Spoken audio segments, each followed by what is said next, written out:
Täna on väga eriline päev, oleme Pärnus Sindi-Lodja sillal, tähistame väga olulist etappi Pärnu Sindi-Lodja silla ehituses, oleme maa-aluste konstruktsioonidega jõudnud maa peale. Liiklus on jaotatud nii, et autoliiklus tuleb uuele sillale ja kõrval olev vana sillale tõstame hiljem kergliikluse.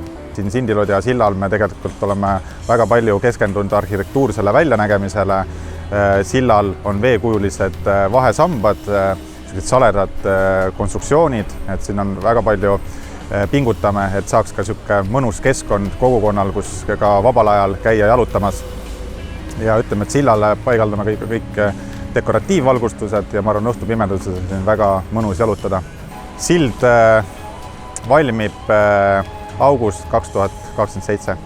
Nii et ma palun nüüd seda silindrit, kuhu need sisse lähevad. Siin on juba kõigil lipud ja asjad valmis. Kuulge, nüüd on selline lugu, et silinder on hoopis seal. Ma lähen toon ära selle siis. Sa lähed tood ära? Ma lähen toon ära. Kuidas sa tood selle ära?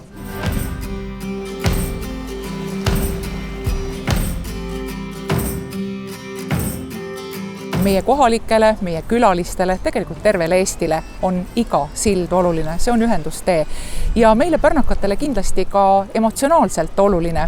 Me oleme siin just avanud uue suure silla. Nüüd siin Sindi-Lodja silla nurgakivi panekul unistame juba aastast 2027 ja saame ju tegelikult 2 silda. Saame vana silla korda jalakäijatele ja saame ka uue silla, süda rõõmustab. Kui vaadata nüüd viimaseid aastaid, siis me oleme Pärnu kanti väga palju investeerinud. Kõigepealt me tegime 4 megavatise päikeseelektrijaama, siis eelmine aasta me panime nurgakivi Alinga biogaasi tootmisjaama ehitusele, mis saab nüüd juba järgmisel aastal valmis. 21.